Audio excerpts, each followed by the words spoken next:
All right. So,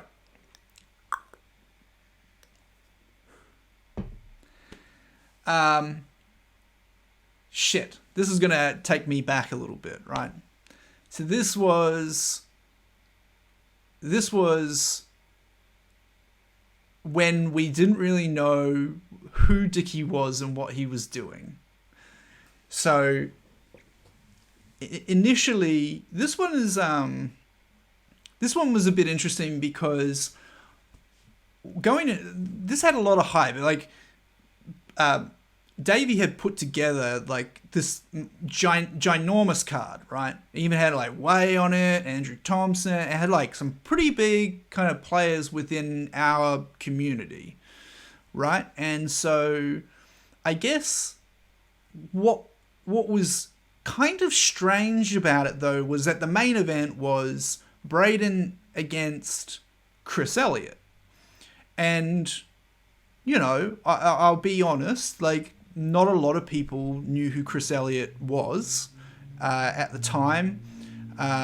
Even people who were just in the community and stuff like that, you know, maybe they saw him post some stuff on Facebook or whatever, you know. And so to me, I really wanted to make something to get him over. That's what all these things are about, right? You know, this is the whole point why you make like a package in wrestling, is to tell a story, but to also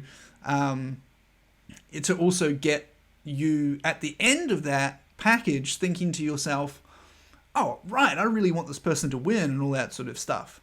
So I wanted to create something that basically told a certain audience who Chris Elliot was and why you should be rooting for him. And what I did was I actually pretended like the audience was John Pollock. Now, that kind of sounds a bit strange, but doing that sort of thing helps you make key decisions. It also helps you when you might have inside jokes, because you go, is this an inside joke that John Pollock would get, or is it an inside joke that John Pollock wouldn't get? And if it's one that he wouldn't get, it's probably a little bit too inside, you know.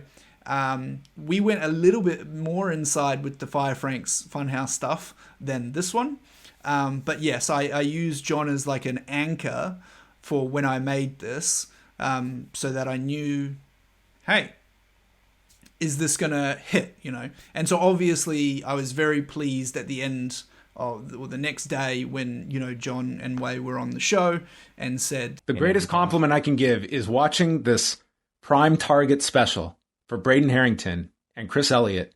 I'm watching this video, and by the end of it, it's like, I want to see who wins this thing. I hope Chris destroys this guy. I was rooting for Chris, and you can go find out the result on upNXTMania. But yeah, basically John saying like, you know, like, I wanted Chris to win. I wanted to kick Braden's ass. And I'm like, well, that's a tick in the box. That's exactly what I was going for. Was John didn't know Chris from a bar of soap before the video, and by the end of the video, he wants him to win. Excellent. And Braden, we didn't need to get over too much because John Pollock, audience John Pollock, knows who Braden is in an origin story and stuff. We just need to get over that he's the bad guy and he's a bit of an arsehole, which wasn't hard to do, right? Love you, Braden. Now, earlier in the week, they played the first, I believe it was the first Adam Cole, Kyle O'Reilly Prime Target. He's right, I'm a piece of shit. They played this.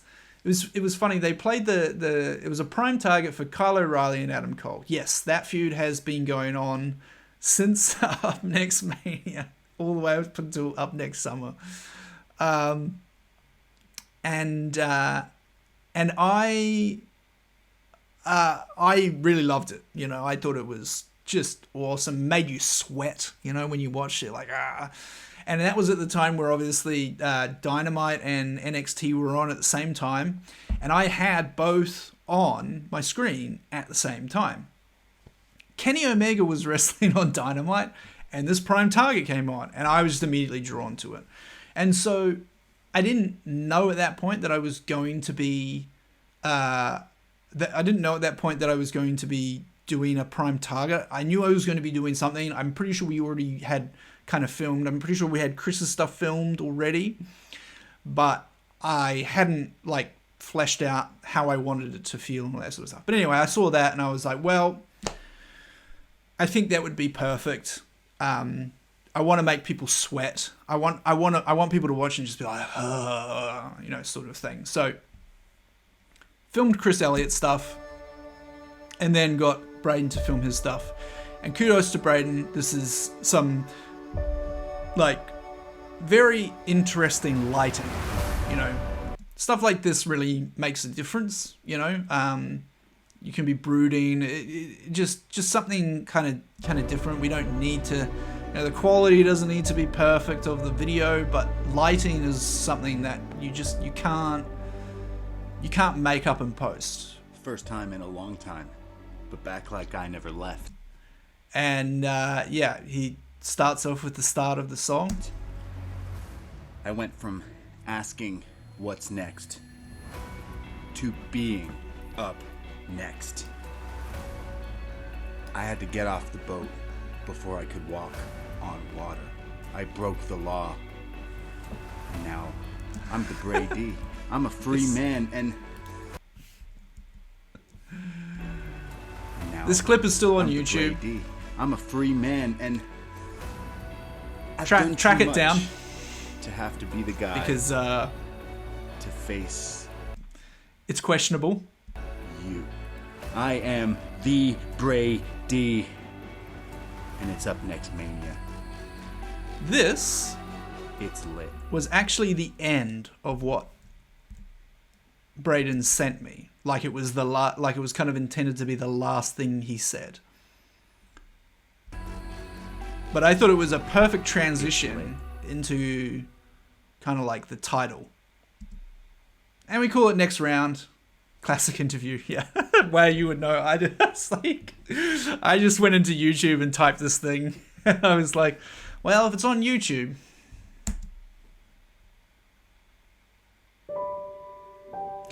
And so the other thing that I wanted to do was kind of juxtapose, like, one of the ways, like, so Chris is obviously the underdog. That's the whole part of the story.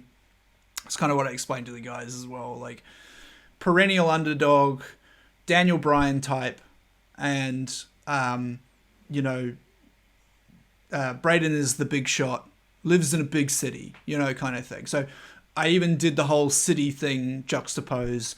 2.5 million people in Toronto, 75,000 people in Carlisle, England. Just to, show that difference. Nice sort of music and stuff like that. Kudos to Chris, because he did not have to do this. Some people would feel uncomfortable with it, and he didn't really know me from a bar of soap, or at least know. See, at least with Frank, he was like, okay, I've seen what Dickie can do, so all good. I mean, Chris had no idea. So when I asked him, like, hey, can you shoot some stuff with your kids? Because this is going to be part of the story. People are going to fall in love with your kids. And Braden is going to get over as a heel by saying some terrible things about your kids. Pandora is very cute. And so are his two little boys as well. And so is Chris. I know. All right, so what I asked Chris to do was basically just be himself. And don't get too cute with it.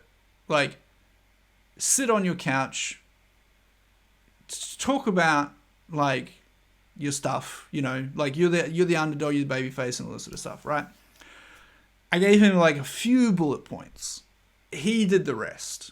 And total credit to the guy. Did it in one take, and also love the fact that there's a washing line hanger thing there as well. Like a what is it, like a washing horse? Or, clothes horse. Like, oh my goodness. But you know, also the picture of the kids and stuff like that. It's kind of it's sort of, it's kind of low budget, but it kind of makes sense with the story. Like, you know, he won the Rumble. It's out of nowhere kind of thing. So Then a lot of you guys that are watching right now, it humanizes them. Yeah, exactly. I didn't want, and it was sort of the same with Frank. Like, I don't want Chris to kind of like be like cutting these like promos about how he's like, I'm gonna be doing this and that and the next thing, because it's like, but no one knows who you are. Like, we don't. How can we believe you? You know, sort of thing. So I was just like, let's just go with tell us about yourself and stuff. I think this was like 12 minutes in total. but you don't. But, Properly. you know, obviously kind of cut it down, you know, Herrington, put some stuff over Elliot. the top. Okay, so here's the other things as well. How this whole thing happened was, it was simple. It was like, okay, I'm just going to get Chris Elliot to film promo to camera. Okay, then we're going to get Davey to film Braden to film promo to camera. And then I'm going to sort of start chopping it together. And then where there are gaps, I will start filling them. So the first one, I went to Davey. I was like, hey, can you basically be like kind of in Braden's corner about how he's a psycho and all this sort of stuff and blah, blah, blah, blah. And so he did that, and I put that bit. Braden v Chris. Main event of upNXTMania 1. And But there's Chris has a one key wonderful thing. story. Not that he needs I'm 36 any more years old. mention in this stream. 3 beautiful kids. Yes, 3 Aaron, beautiful kids indeed. Corey and Pandora. Look at them. I've got a beautiful fiance called Carrie. Yes. Carrie was also very Border kind collie to do a lot of the dog filming called as Seb. well. And Seb. And between them, they are everything to me. They are my world. I love them to bits. He's got lovely kids, a lovely wife, and he's doing it for them. As much as I love my life, it's been difficult. I struggle severely with my mental health. And these are all real things, I've you had know. issues with gambling before. This is not Between him all making of this that, up. You know, one of the things, and I'll be quite honest on this, and again, you know, this is, you know, Chris did an absolutely amazing job. He did go through a lot of stuff that were his struggles, and I felt it actually necessary to just cut it down a little bit to make it a bit more succinct, because there was a risk that it would be a little bit too much sympathy, kind of like over sympathy, you know, sort of thing. Again, at the end of the day, like, what I'm trying to produce is for the audience to help get him over. So you kind of humanize him, like John said, but also like get people to like understand that, you know, he's had some struggles and stuff like that. But then now let's move to, you know, the way up. You know, let's start getting to the, you know, kind of thing. So yeah, there were a few things that I cut out, and you know, hopefully he, you know, well, he is right with that. Obviously showed him around these parts. Obviously showed him all the things. You know, this is another key thing. You know, always show your subjects the work beforehand, so that it doesn't come as any sort of surprise. Okay, not that he needs any more mention on this stream, because I have talked about him far too much. But this man here, Streets of His Mind, this was the final piece of the puzzle, and John sure did help me out. So the high level, how I put this together, like I said, we filmed Chris's stuff, we filmed Braden's stuff. I got a little exposition from Davey, and then I basically had the whole thing with a few gaps in it. This was probably the most directing I did on this particular piece, in the sense that I sat down with John over Zoom and I just said, look, these are the things that I need to fill these gaps. The rest of them, I really let the talent kind of come up with their own thing. It's pro wrestling. You know, I gave them a couple of bullet points and they came up with their own shit. However, John was amazing, because I gave him bullet points, as in like, here are the shots that I need, and I just need these things covered off, but feel free to come up with your own words. And man, did he come up with his own words. I was amazed by this. It was 11 p.m. at night. I'm sitting in a dressing gown in my office over Zoom, laughing my ass off at the things that he was saying, and had a couple of awesome one-liners. And we were introduced to the beard brush for the first time.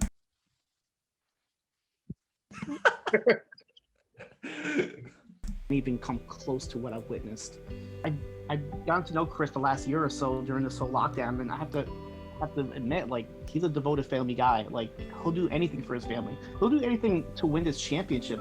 Of course, all that led to the upNXT Rumble. And so here we go. So now, When I wasn't in a so good moving the place, story along. I was struggling. I'm not gonna lie. Off to the when I was Rumble. into the And then I get, okay, John, I need you to explain, just quickly explain what the Rumble was. So that was this, I guess, what I mean by filling the gap. So Chris just says, and that's what led me to the upNXT Rumble. And I was struggling at the time, and it was like something, and it was like such a throwaway line. And I'm like, I kind of need to maybe just have a quick kind of explanation as to what the upNXT Rumble kind of was. And that's sort of what John did. upNXT Rumble, I thought that I was one of the favorites. I'm thinking I'm over here recording podcasts, I'm on the shows, like, this is my moment. And then all of a sudden this guy comes out of the freaking Facebook upNXT group, Chris Elliot, and upsets the world, shocks the world. There was only ever going to be one winner when it got to that point. Because at that stage I knew what had to happen. And what had to happen was I had to win. Because if I didn't win, then I didn't have this. And I didn't have that focus, something for me to focus my mind on, something to help my mental health. To go to upNXTMania, to take on Braden and to beat him for that title. Just thinking about it, it gives me a focus for something that I want to get to, I want to aspire to. I've never been a champion of anything. And now was a time where I could. So now we really had 4 minutes of story. And hopefully by now, people are like, oh, this Chris guy, he sounds really nice. Like, nice guy, he's got lovely kids, family guy, The one good thing about the whole kids thing is that it's something everybody can relate to, because even if you don't have kids, you were a kid, at some point. And so, like, it's just kind of, like I said, everyone can relate to it and that sort of thing. Anyway, so this is basically where it ends, right? Like, I saw some of the chat in the actual stream when it happened, and some people were like, great video, guys, all this sort of stuff, thinking that this was it.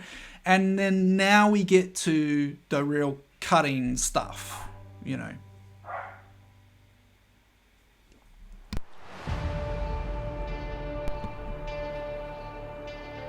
Fuck your kids. So, yes, as mentioned before, it was me that told Braden to go in on Chris's kids. Now, whether I say, fuck your kids, I don't care about your kids, I don't think so. I believe those actual words kind of came from Braden. But it was me that said, what I need you to do is basically go in on the kids. Because this is going to get you proper heel heat. This is what we need. We don't need much else from you, Braden, except to get yourself over as the big bad guy, because then we'll want Chris to be the good guy and to win. I don't give a shit about your kids. And the wink. Fuck me, that wink. See, I'm a little hostile. This whole underdog story, this painting you're drawing for us, well, I don't like it.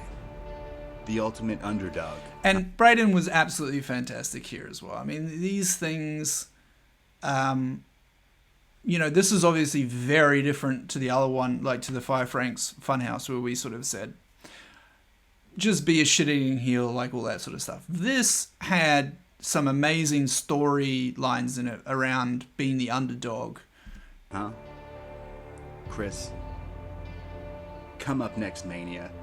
I'm beating you for the title. I'm going on to bigger and better things. And Chris, you can go back to your family. You can go back to your kids. You know I feed gremlins after midnight. Chris. You know I feed gremlins after midnight. It still sort of boggles my mind kind of what that means. But my favorite bit was more actually the cut with the... That's a lore throwback line? Interesting. Anyway, but my favorite bit was the cut with the music and the thing. Like the... You know, so it was, you know, it got in there because of that. But that's okay. I mean, I love the line. I love the delivery and all that sort of stuff.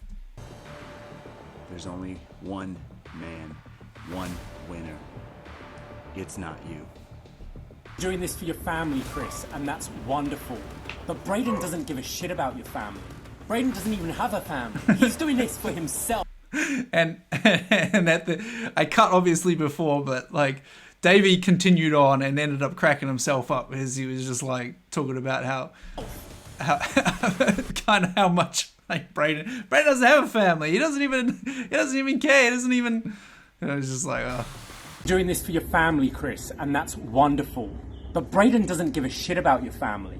Braden doesn't even have a family. He's doing this for himself. And that's a fucking dangerous man right there. A man who does it for himself. Chris, you're an underdog. Yeah, so this is the underdog bit, which I just thought was perfection. But not all underdogs go to heaven. Not all underdogs go to heaven is some of like just chef's kiss kind of stuff. The whole, yeah, just this whole underdog story, not all underdogs go to heaven, and that they're doing a 3 stages of hell match. It's kind of just, and this is all Braden. Like, this is all masterful stuff.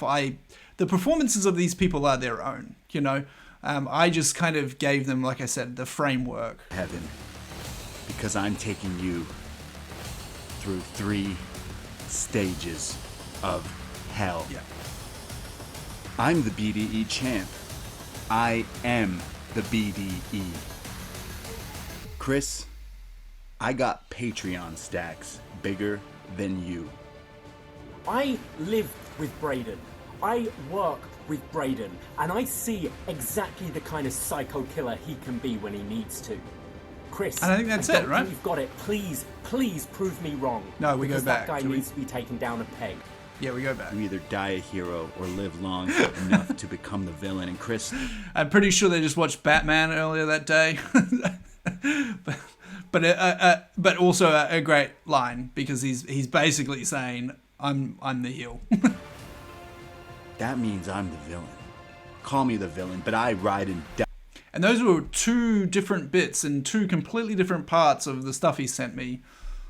Calls himself the villain, and then later on he's like, call me the villain, and so I just kind of chucked them together. Die for my BDE. Whose hoodie do you think you're wearing? Whose hoodie do you think you're wearing? It's very cold today. It's the warmest thing I have. Shush. Every day. Huh? It's mine. Braden, I have to tell you this, and listen to me. I love you like a brother, but you're way... So one of the key things that worked with John Cena was that out of everybody in this, apart from Chris, John also like is a father. So he can be that kind of exposition on that side of things and say like, dude, this is kind of what I said to John. I was like, I need you to be able to say like, you don't understand what a parent will do for their kids. You are underestimating this person because of that. And unfortunately, I actually dropped something. I just didn't have a spot for it. Braden Herrington, you see these gray hairs in my beard? You know what this is? This is stress. Stress from what? Kids, children. You don't know anything about that. Matter of fact, Davey is your father in the BDE because you're just a kid. Chris Elliot, he's a father. The stress, the troubles that he goes through, you'll never understand because you are what he takes care of. but it was with John, and he said, you know, where do you think these grey hairs come from? And he points behind him to basically he's been like, this fucking kid has done this to me. All right, and in like the nicest way, pointing to like this beautiful, like, you know, pictures of his kids and stuff. And so like I just didn't have a spot for it. I thought it was so funny. But yeah, the whole point of John in this was to get that parent kind of perspective as well on top, and just being like, you know, and hit home as the person in this corner. He will kill you, you know? Over your head right now. The things that Chris Elliott will do to you to win this, to feed his children, to put food on the plates on the table of his house that you don't have because you're still looking for a place to live. He has a house to support and you don't.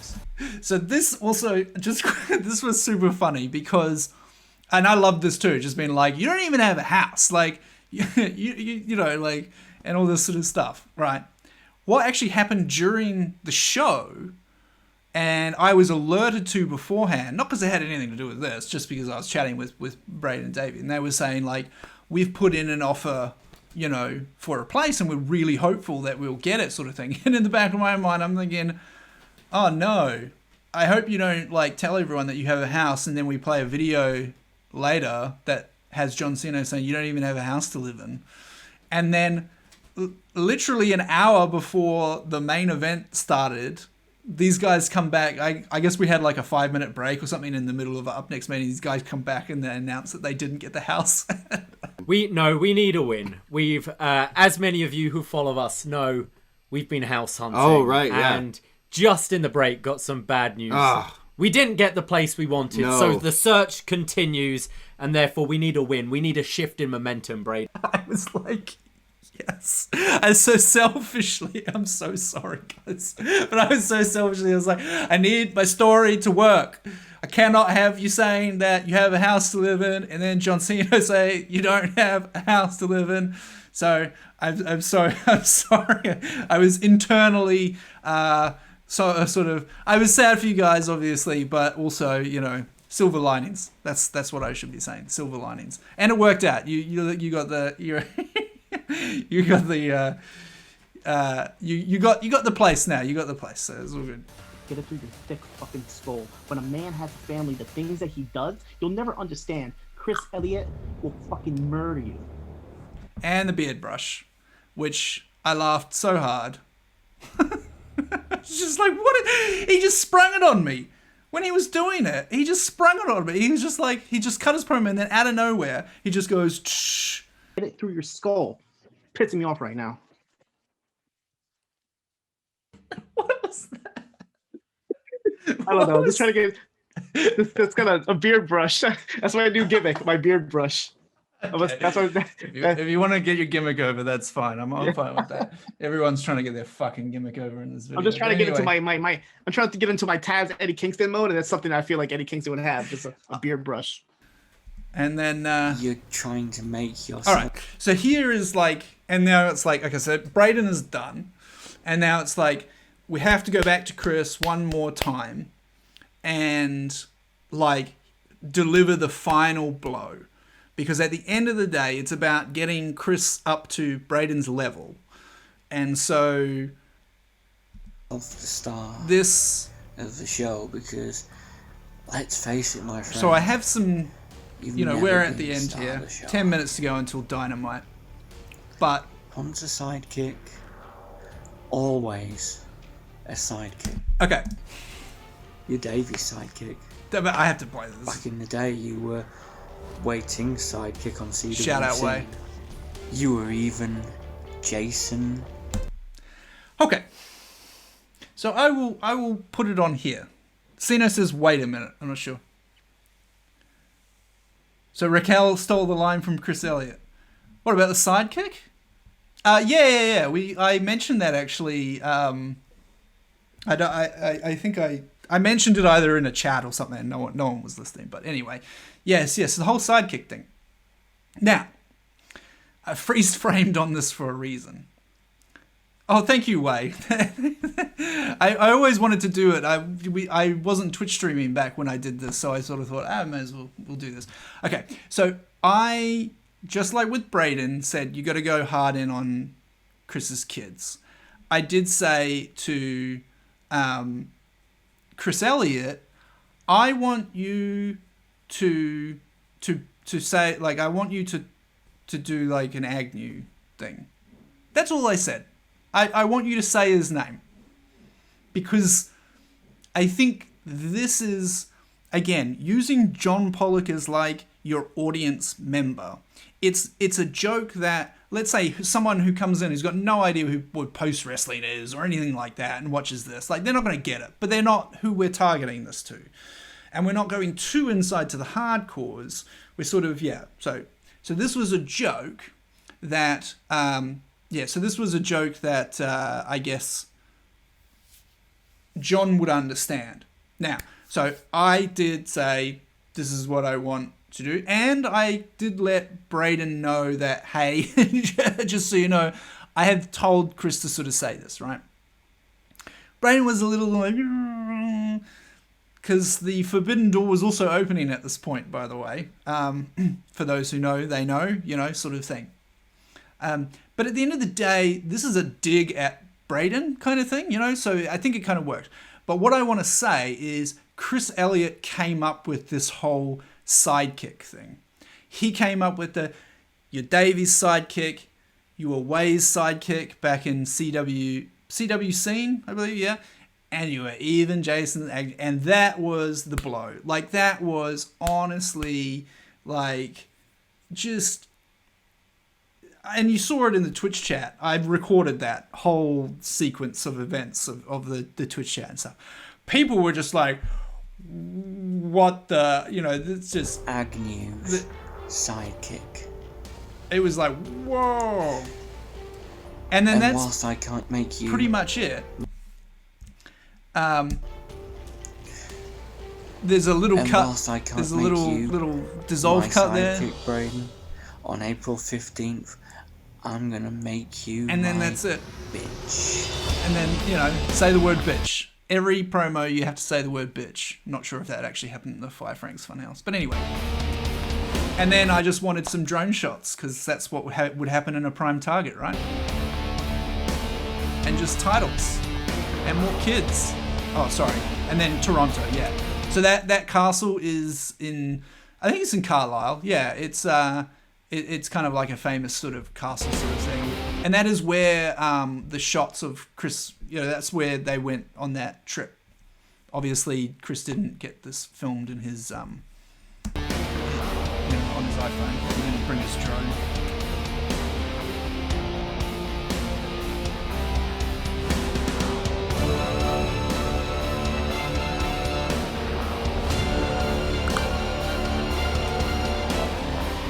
And of course, one last shot of Braden really hammering home, fuck you. Oh yeah, and then of course we do see Braden.